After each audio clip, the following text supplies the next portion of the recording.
Welcome to Automation's official design competition. In this video you are joining us for the roundtable discussion of the finalist designs in Category D, the 1960 to 1980 Offroader. Your hosts Chris and Rob are joined by today's special guest and judge Caswal. Cas is the co-founder of Camshaft Software and Automation's lead programmer since the beginning of the project. We'll start by asking our guest judge a few questions first, and then we'll dive into a more in-depth analysis of each finalist in an open roundtable format. And we are now live with our special guest for Category D, Caswal, who is one of the co-founders of Camshaft Software, the developer of Automation. So, Cas, tell us a little bit about yourself to start with. So I'm one of the founders alongside Andrew. I'm one of the OGs. Sort of slightly scary to think I've been working on automation for 12 years. So you're one of the two original co-founders. When did the idea for automation pop into your head for the first time? Or when did you first hear about it? What did I first hear about it? So Andrew and I were housemates. We still are housemates. And we were just kicking around an evening one time trying to decide what to play, and then Andrew pitched me automation as a game idea. It wasn't called automation at the time, didn't have a title.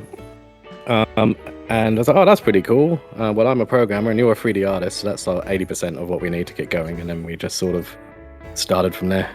That's fantastic. So it was actually you said it was in 2010. It was actually a relatively quick turnaround, it seems, from when the idea was first pitched between you two and when we actually first saw a public demo of automation. I think it was just over 2 years. Yeah, that's pretty impressive. I mean, especially when you consider the scope of automation is so large, even then, that, you basically had to start from scratch in a lot of stuff, I imagine. Oh, yeah. Yeah. I mean, like, the thing I tell some people about when you sort of talk, when they ask about the complexities of the engine simulator and stuff, and I sort of say, well, it was all based originally on the rule of thumb that if you're making 100 Newton meters per liter, you're doing very well for a naturally aspirated engine, and that was basically the basis of the original simulation. And then, as I recall, basically all the sliders and all the other modifications is just add torque to this and this much torque to this.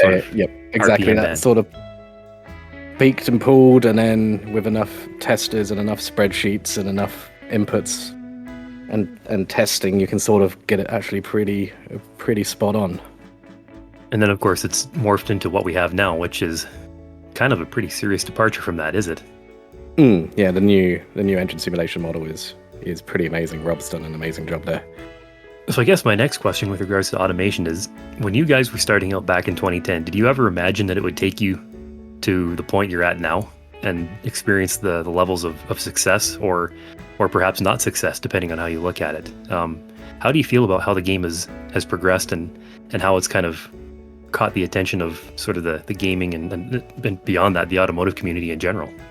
Yeah, it's as successful as we hoped it would be, but we never sort of expected the BeamNG collaboration, which was amazing. And then the other sort of big high point for me was finding that Gabe Newell plays automation, and playing Half-Life and modding Half-Life 1 was what got me into game development. So that was a pretty special moment when I found that out. Yeah, that's definitely dating us there. We're talking, 25 years ago with Half-Life 1 and when that was kind of the big deal. 1998, so yeah, 24 years.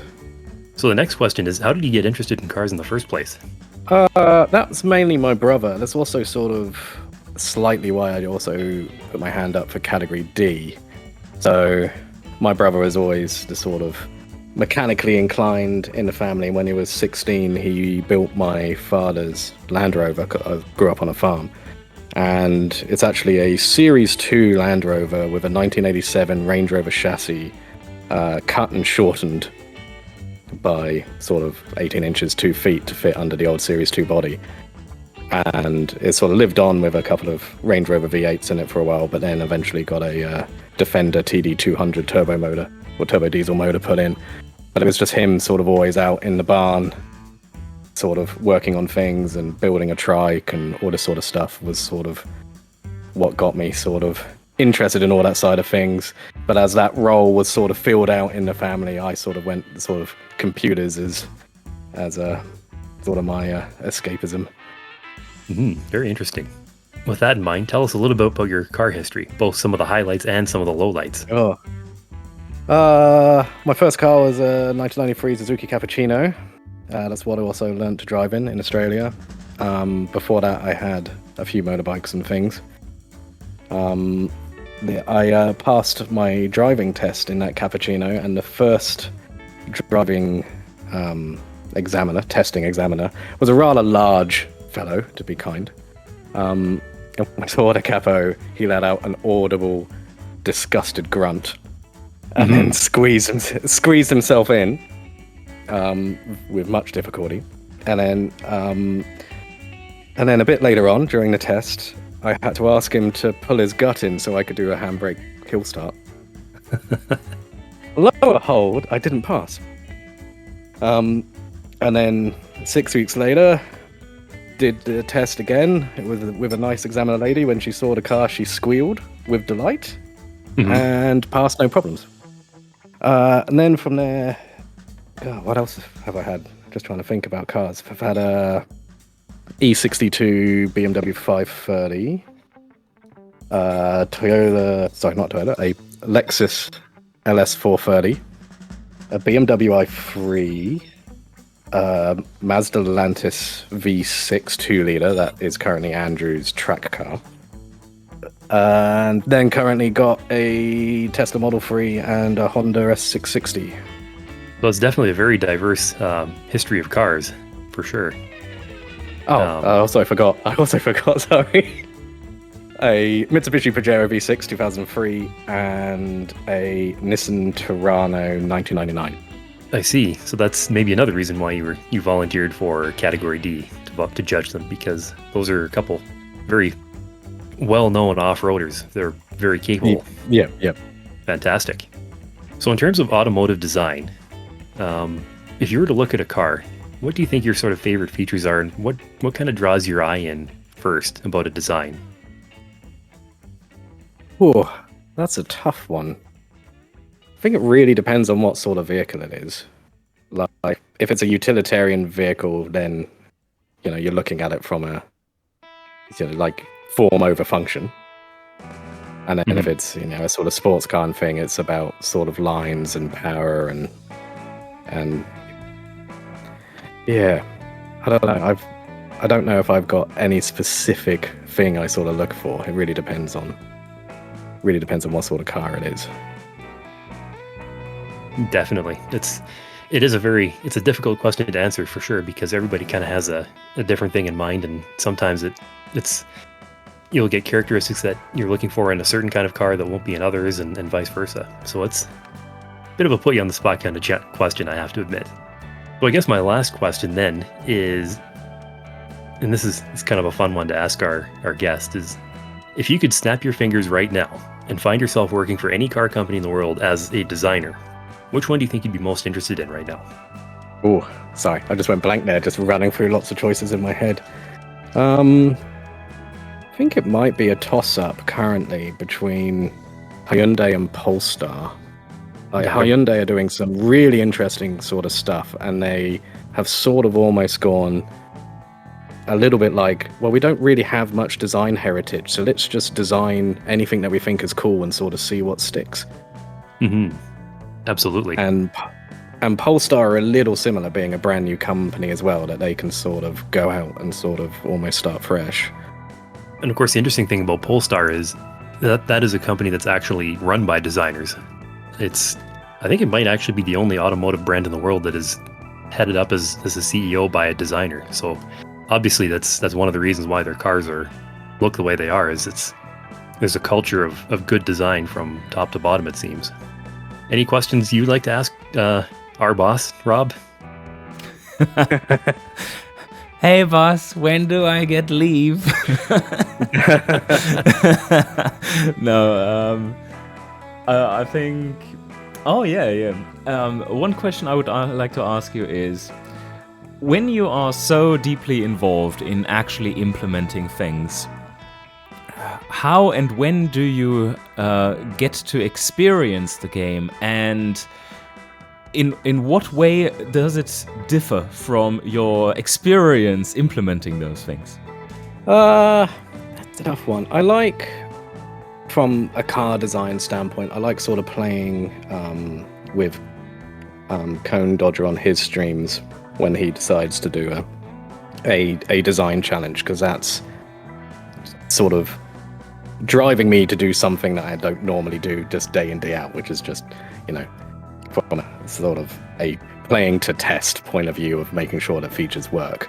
Like, yeah, it's a hard question. Because I was thinking that you probably, when you're implementing something, you very much are aware of what is there and how it is supposed to work.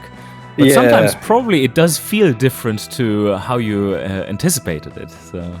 Yeah, I mean, testing all the new engine stuff was good fun because you had done the work on working out how it all works, and then it's sort of poking it and trying to learn the game afresh. So that was very good fun, and seeing the system sort of work how it should work and representing real life like very well, and sort of going, oh yeah, no, you can't be dumb like you used to be able to do, and then thinking of what the player's reaction to this is going to be. Quite polarizing, but very positive overall. I think. Very, like very 98% plus really positive, and then of course little negative. And I think most of it is coming from, well, first of all, just change in general, like a big change, but then also us communicating those changes is always a little flawed, especially during an alpha. So I think it helped a lot that we delayed it by 2-3 weeks just to polish up the messaging a little bit more. I think that has helped a lot. Otherwise, the reception would have been more negative than it was. But will be interesting to see when we are merging it with the default branch. That is a big one, because as of this point, 70% are on 4.1, and they have not gotten any of the changes that we've implemented since last year. Going to be a busy few weeks for me once that happens, that's for sure. Okay, well, I think that more or less does it for our questions. Do you actually have any questions for me? Seeing as I've never actually had a question asked to me in this entire interview process. I think I can come up with a pretty obvious one. How was the changeover from working from the outside of Camshaft for Camshaft to working on the inside of Camshaft for Camshaft? I've always found myself, in my role before being the community manager for automation and actually for Camshaft Software in general, for both games we're developing, I found myself, as I was working as an administrator, I found I'd kind of gained a lot of the trust from the developers as it was, sort of asking my opinions and feeling like they at least somewhat respected the things that I was saying at the time. And I found more and more that we were having discussions about sort of how features work in the game, how I kind of expected things to work and whatnot. And I found that it was a very easy progression, a very easy transition to go from being on the outside, but still sort of, I don't know, a trusted advisor, for lack of a better way of putting it, to being fully on the inside and having my own it's not really a very huge, like a very tightly defined role, but it's a very important role that I've been given, and it's an interesting challenge so far, to say the least, doing what I've been doing. It's not really something I've had a whole lot of training in, to be honest, but I've been learning a lot on the job, and I think so far it's largely gone without too many big hitches, I hope. It was a much smaller and less difficult transition than I thought it was going to be, to say the least, because I've come to know all of the developers in automation over the many years I've been part of the community, so it just felt natural in a way. It just felt like for lack of a better way of putting it felt like I walked into a room with a different hat on. Everything still felt the same. It was just a little different in terms of my role. And probably things have become a little easier as well, apart from you having to now do a much more difficult job. A little bit easier because you have the direct access to all the inside information without having to guess half of the time, or more than half of the time. It does certainly come across a lot easier for sure. Having access to that information means that I can, when I get people asking about this feature or that feature or something that they don't think works the way it should, or something that they think should be included in the game, I can basically go and say, okay, well, this is the deal of how it works, and this is kind of what we're planning on doing. Or sometimes it's a case of, well, this is just outside the scope of the game, and unfortunately we have to balance getting all kinds of cool stuff into the game versus actually finishing it. I mean, that is the ultimate goal in the end, is to finish automation and release it as a public game in a full release. So it's really a lot about just being able to better manage expectations, I think, with the information that I've had, and kind of keep people generally moving in the right direction and generally staying on board as much as possible. Were there things that seeing them on the inside surprised you when you first did? Oh, that's a good question. One thing that really surprised me a lot was, even though I kind of had hints to it, is that because the team that is developing automation is so small, everybody has their defined role, but it's also very fuzzy in a lot of ways too. And it means that there's a very strong sense of teamwork and community within the developers, that it's certainly coming from an environment outside software development. It's really quite interesting to see, because it's, everybody kind of pitches in to do everything, it seems, whether it's, helping me out with my social media and marketing roles, whether it's helping out with development, even stuff like creating art and PR assets. Everybody pitches in their own way, which is, it gives a strong sense of team. And were there, I know you can't answer with specifics, obviously, but I wonder if any of the planned or announced features were surprising to you, or if that was all kind of what you had expected anyway. I think most of the features were things that I had expected. A couple of the features that are coming in the upcoming development cycle that we're about to embark on here, as of the time of recording this, in about a month or thereabouts, maybe a little bit longer. Some of them were features that I'd always really hoped would be in automation, but I didn't really know that they would be for sure until we actually discussed it in our weekly meetings, that yes, we're actually going to be including this in the game, and that's very exciting. All right, I think we're done here, unless Kaz has something else to ask, something really smart he has been pondering for the last 5 minutes. I am terrible at thinking of questions. Okay, well, let's get started and have a look at finalist number 1.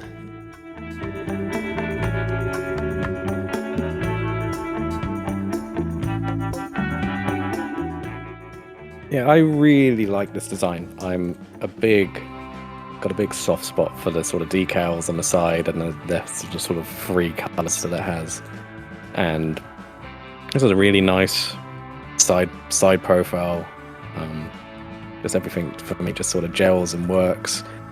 My only slight complaint would be the headlights being inset the way they are. Makes me think it's like a European car that's been moved to America and they put sealed beams in, but it doesn't look like a European vehicle. It looks like it should have had sealed beams sort of placed correctly. I too very much like this design. It is, overall, it just gives the impression of being super tidy.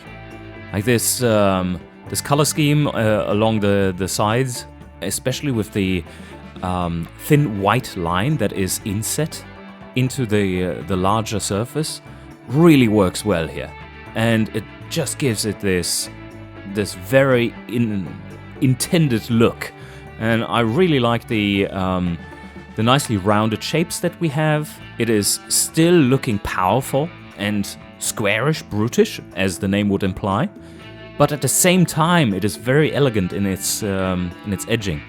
And overall, there's just so much little detail, attention to detail as well on the front. I love the triple indicator stack that we have right at the front there. That is very nice looking.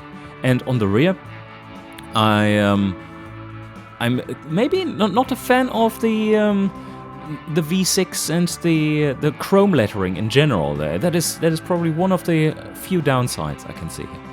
Yeah, generally I have to agree with the assessment here. It's generally a very well done design. There are a lot of really incredible details in this. Like the decaling that's all hand placed fixtures, and there's a lot of work that's gone into this. So a lot of attention to detail was paid here. The color scheme is absolutely spot on for what you'd expect of a vehicle like this. But I do have to agree with Rob's comment that maybe the lettering is a little bit unbalanced in the rear. It feels sort of very heavy on the one side, on the passenger side, rather than on the driver's side, because the chrome lettering does just kind of, certainly from the straight rear view, it just kind of disappears a little bit. And I think the way that the lettering also interacts with the spare tire placement is a little bit, it doesn't feel ideal necessarily, but like it's close to being really quite good, but there's just something about it that feels not quite right. I should also point out that, I mean, this is really, really a minor nitpick, but looking at the mud flaps on the rear here, they are straight mirrored of one another. So unfortunately, the automation texture is backwards on the passenger side. So it's a very minor little detail, but something like that is always appreciated if the builder takes the time to actually have separate fixtures. I think the bumpers are a little bit, they don't really feel like they fit the car very well, certainly for sort of this era. Those are what I'd expect to see, either like as an aftermarket treatment or maybe as a much later, like maybe late 80s, early 90s, especially the front bumper, which I might also add doesn't really match the rear bumper particularly well. I'd also like to add that I also really love the sort of pinstriping on that decal, and along with the attention to detail, the like roof rib reinforcements running down the whole length of the roof is a very nice little touch. Something Rob likes to talk about is how well it frames, the details frame the vehicle, and I think this does a very good job. Don't you think, Rob?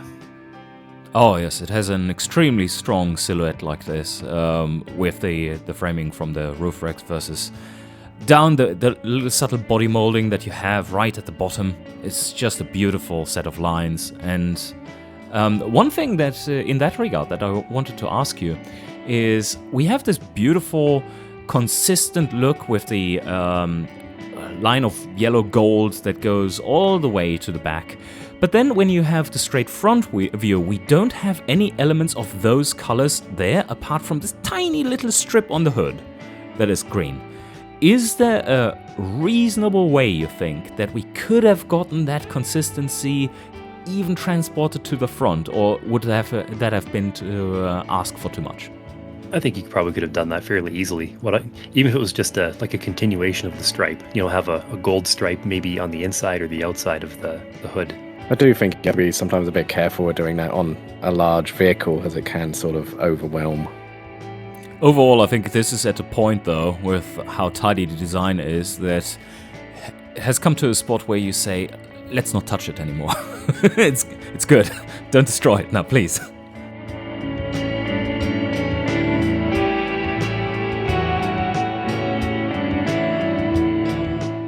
Yeah, again, I really like this. I'm such a fan of people taking inspiration from a real life car, like a VW thing, sort of in this case, but they don't like ape it or replicate it. They sort of take that and make something much more original, very original with it. So yeah, I really like that. Again, a little bit of a sort of a common complaint of mine through a few of these on this is, to me, the front doesn't quite work. There's like a few too many, for me, small grills along the bottom, and the lights and the indicators don't line up with any of the vertical lines set up by the grills in the middle. It just feels all a bit slightly messy. But the rest of it, for me, is great. The attention to detail on that folding soft top is just sublime. I love it. Yeah, and the sort of very utilitarian chrome bumpers on little little stalks fore and aft are just great. Yeah, really like it. To me, this definitely also seems like a unique build. It has that going for it.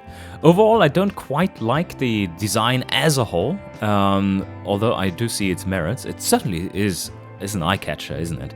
And what's sticking out to me are the maybe a little bit too strong, in my mind, lines and ridges along the side and also the front. And if you spin around to the front view there, and I would agree that with all the slits and slabs and ridges that are going on, that is just gets a little too busy to me.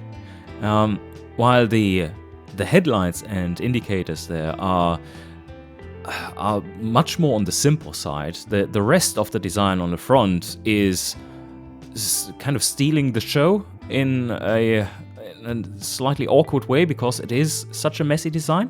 But what catches me the most is when you now from this front spin straight to the rear view, and that is just completely different car, isn't it? Yeah, there's not really a whole lot of consistency front to rear, unfortunately, in this build, which is too bad because standing on their own, the rear it's very simple, but for a vehicle of this type and of this era, like this would be an early 1960s off-roader. I mean, this is pretty much exactly what you'd see in real life. So it's very true to the design brief. And I do agree that the front is far too busy, I think, especially in the lower section below the main grille and the headlights. I think that maybe would have worked better if it was done sort of overlaying a different color, like a black or like a silver or something, just to kind of make it a little bit less obtrusive, for lack of a better way of putting it. But overall, the build is generally quite nice. I've got very little I can fault with it. Since this is an open top, we can kind of look at the interior a little bit. It's very nicely done interior, very, very utilitarian, and I like the way it carries the body colors through it, and how it has sort of just very simple vinyl seats inside. It's exactly what you'd expect to see on a vehicle like this. One of my favorite little details is as that sort of cheap utilitarian cost-saving measure, it only has a driver's side mirror. Oh, it does, yeah. Yeah, that is a very good little nod to the utilitarian nature and I guess the cost cutting that would have gone into a vehicle like this. Also, what I would like to compliment here is the shape of the open greenhouse and the rear of the shape of the open greenhouse, that it is nicely rounded. We have seen some worse implementations than that, for sure. And it just really well fits with the soft top. It feels natural the way it is done. And getting that right in automation is not the easiest. Yeah, there's a lot of work that has to go into doing something like that, cutting away the roof and then basically rebuilding it from 3D fixtures and whatnot. It's a complicated procedure, and done right, it's the result, as it is in this case, is absolutely top notch.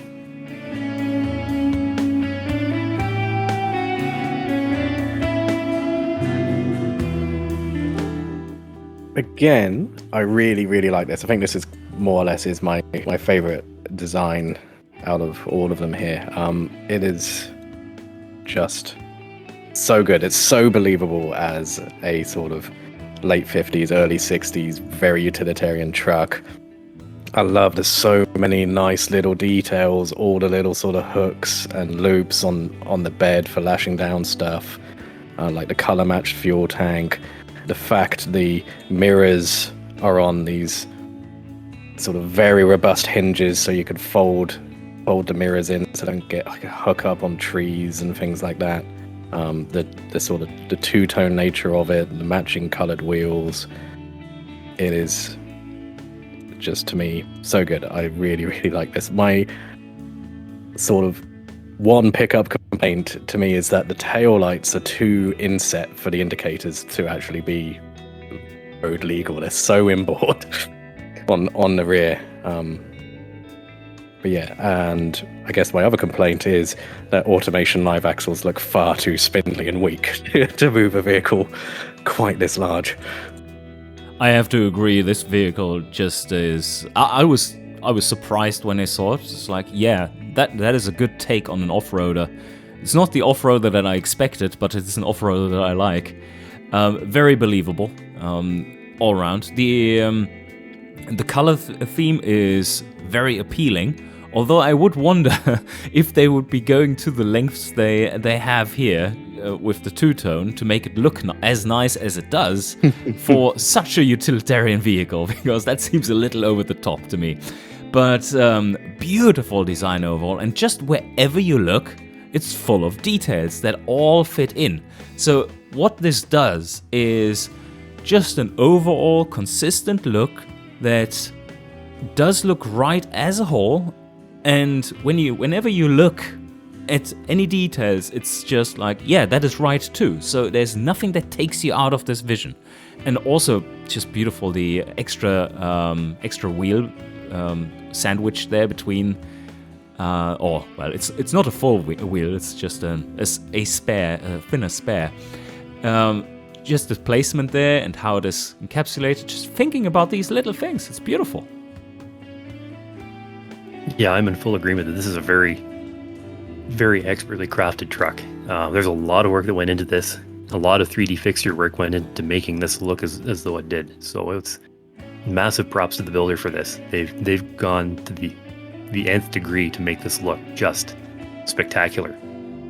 I do wonder, though, personally, whether this is actually a really appropriate vehicle for the design competition brief, because it does trend a little bit more towards like a work vehicle or this is a very large truck, so a full-size commercial vehicle rather than just a straight off-roader. So I can't fault it for what it is. It's beautiful and it's very well crafted overall, and I really can't find any faults in it beyond the fact that I'm just not really 100% sure if it fits the design brief or not.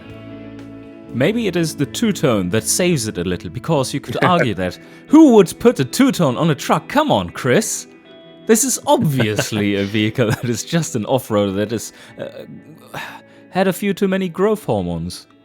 You know, maybe this was the showroom model, you know, with the fancy two-tone paint and the really nicely finished wood bed rails. So this is the one they put in the showroom, but the one you end up getting delivered to you is maybe a little different, maybe a little more stark. And if you probably put it next to a modern pickup, it'll probably be smaller, even though it looks huge. That's a very good point, guys. That is. Really good point. Unfortunately, we do have the dummy in there to counter your point. It might be an Italian dummy or something, but I mean, it's still the size is pretty clear here, unfortunately, to counter your point. It is, well, in terms of height, it's absolutely taller than a pickup truck, but in terms of width, and especially in terms of length, it might actually be smaller than a modern pickup truck. Yeah, that's true. That's what I was thinking. From a footprint point of view, I reckon it's probably smaller than the modern pickup truck. One of the other really nice little details is the fact that it has the old style black rubber window seals around all the windows. Oh yeah, absolutely. That would never have occurred to me until you pointed that out. But that's exactly what they would have done in period, especially on a utility vehicle like this. It's just, you know, no care to the aesthetics. Just get what works on there and don't worry about it. You know, none of this chrome or anything like what you'd see in a modern car, or even a car of the era contemporary to it, potentially. Yeah, the only thing like contemporary that has window rubbers like that is a Mini that I can think of. And even that is even modern Mini is still a very retro futuristic kind of design. So you kind of expect it to be a little bit of a throwback in some ways. But yeah, I really quite like this one. Just I'm more convinced now that it's an appropriate build, having chatted with you guys, but I'm still not 100% there. It's definitely got presence though, my goodness. Oh, that front grille and radiator behind it. Just how that is implemented as well. It is so well done.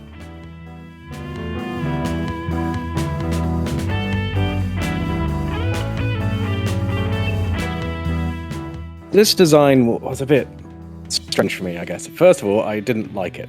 And then I looked at it more, and I looked at it more, and I looked at it more, and it grew on me over time.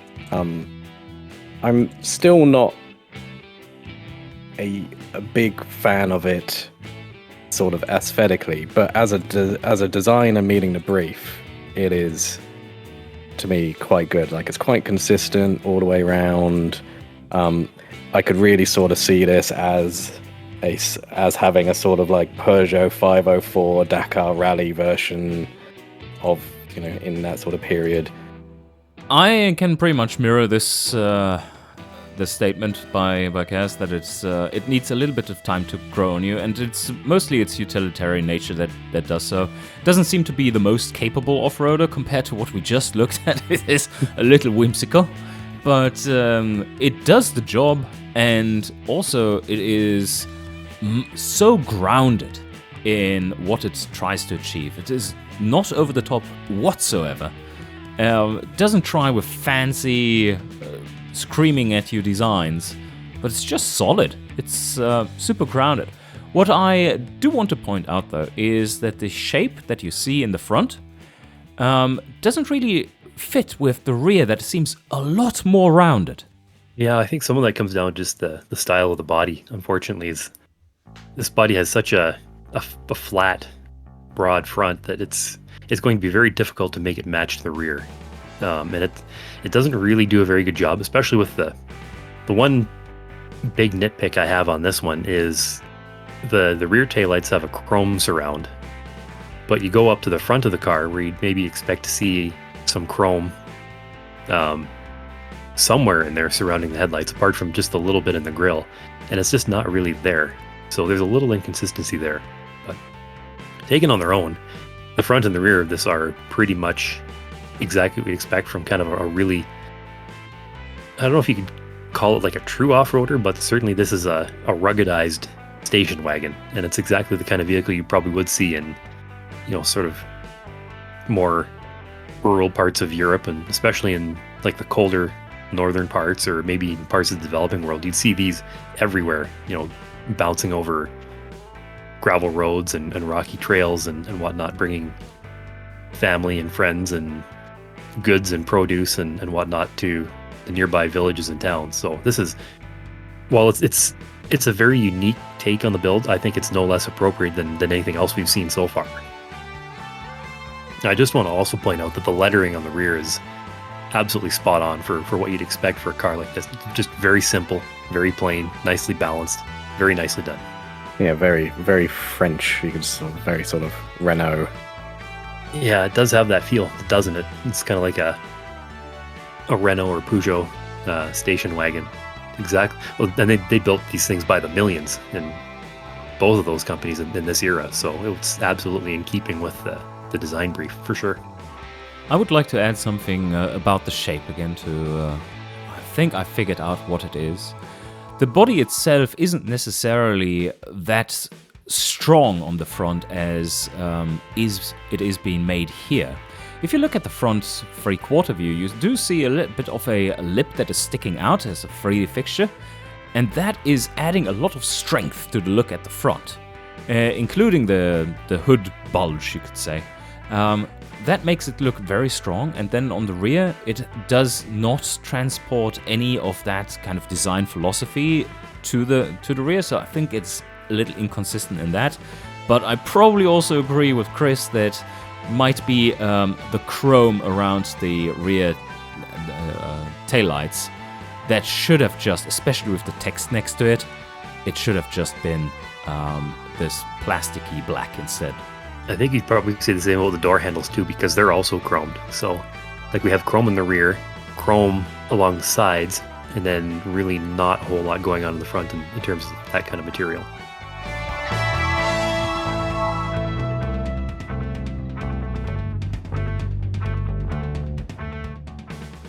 This design for me was just a little bit too busy. There's just a little bit too many vents. I wasn't a big fan of the vent on the bonnet and the vent in the wing there. And a slight gripe. I don't want to be too negative on this consistent all the way, but like, you couldn't open the rear door because there isn't enough clearance between the spare wheel and the door jamb, door seal there. If you're sort of really nitpicking on the finer details. But I quite like, or very much like, the sort of indicator sitting on top of the wings at the front. I thought that was very fun, sort of cute detail, and you suddenly have one indicator doing the job of both being seen from the front and from the side, which is like a quite smart sort of cost-cutting maneuver, and it looks quite cool. I quite like it. And I quite like the offset badge on the front, that's not centered, and you sort of look at it and go, oh, that's quite fun. Why don't more manufacturers get around to sort of doing that? I don't quite know what to make of the sort of eyes that look like they're squinting a little. I can't decide if I love it or hate it. But yeah, overall, I quite like it. I just wish it didn't have those vents, and then I would like it a lot more.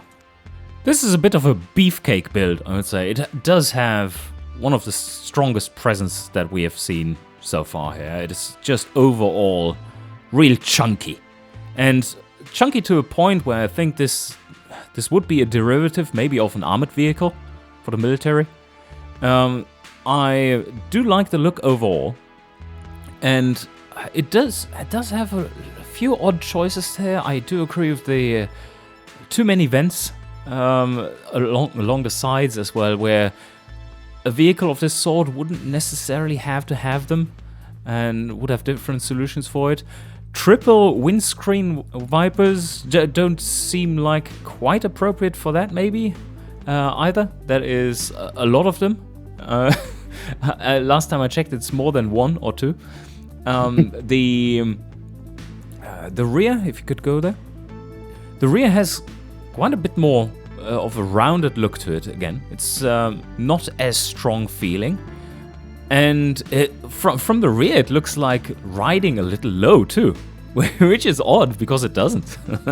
It just gives the overall impression because of the ratios between how much is metal on there and even the roof being very thick. I wonder, does this rear windscreen wiper actually hit that spare tire as well? That would already make two problems with the rear there, because it's very tight, isn't it? But yeah, I overall like the build. It is quite nice and it's chunky, but the attention to detail in some parts, or the choices in the detail rather, design choices in the detail are sometimes questionable.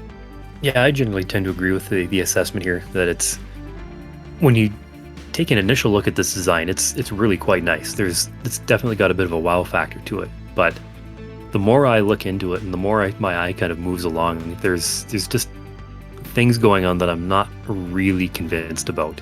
Like, I'm not really sure what those two holes in the front grille are all about. You know, is there a reason for that? Like, is there like air intakes? Is there more lights? Is it who knows what that's about? It's just a strange detail. And same with as Gaz mentioned, I really just can't get over the sort of squinty, unimpressed looking headlights. Like, it's looking down everything on the road, just thinking, oh, that's, this again.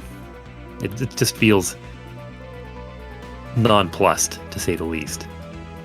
Yeah, the hood scoop it really kind of takes me out of the build. It makes me almost think, especially with the really big, thick, and wide off-road tires, that maybe this has had some aftermarket modifications done to it, because I don't know if a vehicle in this era would have come with tires that wide necessarily. It's a little bit, it kind of takes you a little bit out of the build, and you kind of have to think with a hood scoop on that. Maybe somebody's done an engine swap, or if it's turbocharged, maybe they've added an intercooler or something to it. So it definitely feels like there's someone's been at this and made it kind of their own. Not that there's anything wrong with that. Vehicles like this are always customized by their owners, given enough time to reflect their needs and their wants, for sure.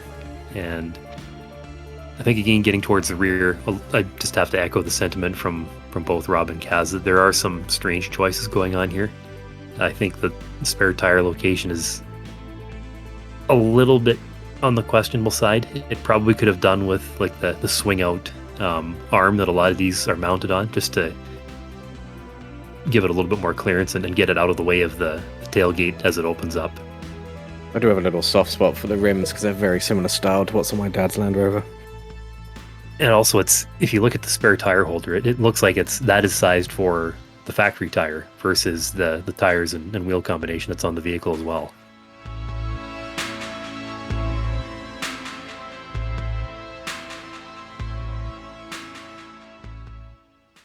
Ooh. Do I be frank and say I don't really like this design very much? I think it's very hard to take this very much a Jeep-style body and try to do something new on it. I think the Jeep design is quite iconic, and so you sort of try and get dragged towards it.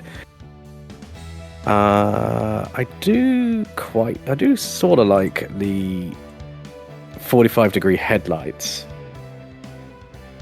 Like, if you're going to try something new, I think that is quite a sort of bold look. And I like the sort of attention to detail. I think that is meant to be like a winch plug point for controlling the winch on the front below the left-hand side headlight there. But aside from that, it's sort of a bit too busy. I don't understand the dual fuel caps on the side. I think the roof lights should have stayed black and not be body colored. But I quite like the extra floodlights up there. Overall, when I first looked at this, I was just like, oh wow, this is an oddball design, and I really like it. I mean, I maybe not have that as much of a pre-made up my mind there about this is a Jeep body. So I really like how they strayed away from some of the standard designs in this one. Yeah, okay, you can argue that double fuel cap is a little silly, especially when they're that close together. Could have been instead on the other side too, so that you have kind of double tank around there. But on the front, it's a simple but workable design. And I do like the attention to detail that has been given to it on the lower front there with the winch and all that. And I do think it looks good, especially from the side when you look at how the whole greenhouse is constructed, the roof and everything. That is just so well made, and I think it integrates nicely with this stepped kind of look. It almost looks like a convertible because the contrast is so high between the very bright body and then the quite dark nature of the roof and also the glazing. I think that was a good choice to make it that dark looking because the profile is a very interesting one. It does look like a fun car to drive. Yeah, it definitely has a sense of fun and entertainment about it. Certainly a lot more than some of the other competitors. I mean, this just feels like, you'd see it bouncing along the road and onto the beach in sort of a bouncy 80s car commercial with smiling people and sunny days and all that. It's exactly the kind of vehicle you'd see for something like that. I will point out that there isn't really a huge amount of consistency front to rear in this. A lot of the shapes in the front don't really repeat in the rear. The bumper style is very different front to rear. You kind of expect a little bit more consistency in that regard. Of course, the fuel caps have been pointed out, but the other thing I'd kind of like to point out as well is that the lights on the roof are a little bit unusual. It's not really, I don't think you'd really ever see something like this either from the factory or aftermarket. It would either be like a light bar up top with just sort of your standard covered off-road lights, or yeah, actually I think that's basically what you would have in a vehicle like this. Certainly in the area, you wouldn't see something that's as tightly integrated and sort of an odd shape as you're seeing here. I'm not really. It's different, the 45-degree headlights and driving lights. I have to agree that it's different. I'm just not really sure. I'm not really feeling the love for it, to say the least. I should also point out too that I'm not really a big fan of the color, especially. It makes a lot of the badging just kind of disappear in it. It's just too light, and it's a little bit of a weird shade of kind of. It's like somebody spilled a little bit of green dye into some white paint, just made it this kind of unusual off-white color. And with the wheels, it doesn't really match very well, I don't think.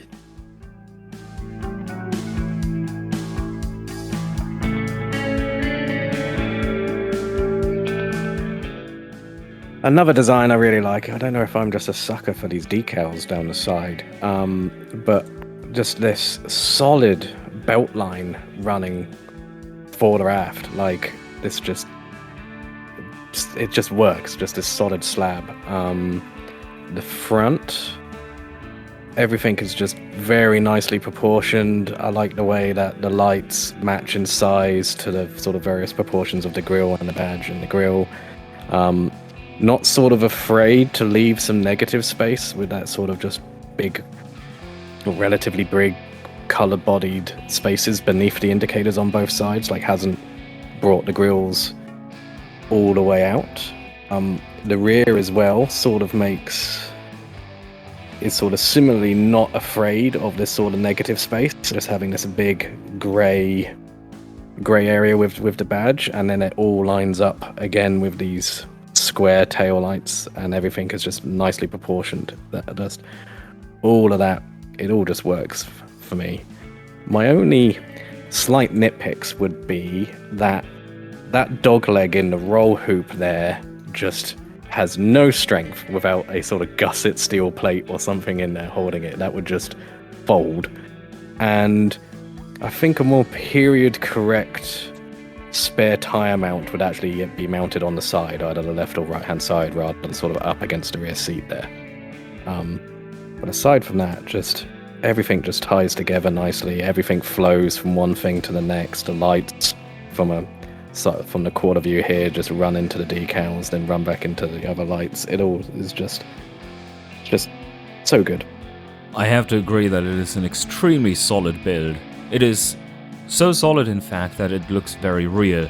And it's so real, in fact, that it's almost, weirdly enough, a little boring to me. Because it's so damn just in place.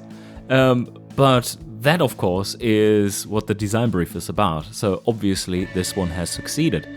And I think the sides are indeed the strongest portion of this vehicle. The framing that is being done with the lower what do we call it? The bar that you can step on to climb inside, but also protect the car from the side. What is the appropriate name for that? Rub rail. Yeah, rub rail. That could be. I would call it a rub rail, but yeah, I don't know if it's a rub rail or if that's just molding. It's like it would be. I would call it more of a rub rail if it was kind of at the widest part of the body and sort of acted as protection. But it's a little bit lower than sort of the widest part. So I think it is more of a molding actually. No, I mean the bar that is sticking out at the right, running along the sill. There's a running board, a steel tube running board, right? Yeah, running board. Okay. Yeah. Mm-hmm. I think that is a very good touch there. It is. I would point out that it's maybe a little bit too high and a little bit too closely integrated with the body. Usually those are a little bit lower, just so that if you're a bit shorter in stature or whatnot, you can actually climb into the car a little bit. I should point out something that neither of you have really mentioned. By the way, I really quite like this design. It's very nicely done. The treatment of the hood is very nice, and it really shows up on the side profile how the builder has taken the time to just gently scoop out a little bit of the material there and just give some visual interest to the hood. And also, if we're looking at it from a production perspective, that shape that's stamped in it would actually give it quite a bit of strength too. So it's not just this great big drumming panel of metal without any reinforcement in it naturally of its own. And I do have to agree that the decals are very nice on this. The other thing I quite like to point out is that the theme and the molding along the side of the body actually flows kind of nicely with the rest of the front and rear bumpers. Like they're not exactly the same, but you can kind of see the same sort of theme of chrome, rubber, chrome that goes all the way around the car in actually kind of a satisfying way. And especially that the height is pretty much spot on for where it should be, which is nice. I will point out that I'm not really convinced about the rear taillight design. It does feel a little bit out of place with the rest of the design. maybe a little too modern, and I think a little bit slightly different treatment to the dark panel on the tailgate would have been a little bit better. Maybe actually make it as wide as the tailgate itself, and maybe thin out or lose the chrome going around it. I'm not sure. Something just doesn't quite feel right in that.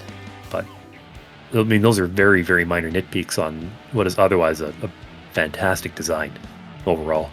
I would like to add that I think the choice of bed color is a little poor considering the choice of interior color. There is very little contrast there, and it almost seems like it's clad with the same material as your seats, and that just wouldn't quite work. Yeah, it's a bit of the color is consistent. It's in the interior from front to rear. Like it's just gray, but I don't know. I do tend to agree that I'm not sure that it would be that gray. I don't think it's necessarily the right color. Something like this probably would have had more accurately like a black vinyl interior, and maybe even like a completely just body painted bed, or a black vinyl lined or carpet lined bed. It's a little bit, we've touched on, I think, in a few cars before, that choice of interior colors is very important with how it makes the rest of the car stand out. In this case, it sounds strange, but it's so gray and so boring, it kind of draws your eye towards it. You're looking for detail in there that just isn't there, and it's in this great big mass of sort of flat gray material. It's a little weird. The running boards show off the ray tracing real well because they're self-reflecting in the car paint. Yeah, they actually do a really good job of that, which is kind of nice to see that all works as advertised. A wrap for our roundtable discussion. I'd like to give thanks to Kaz for showing up to talk about cars with us for a while. It was very nice. And that concludes this category. A big thanks to our guest for joining us, and thank you for watching. Check out the links below and subscribe to the channel to not miss any of the competition videos.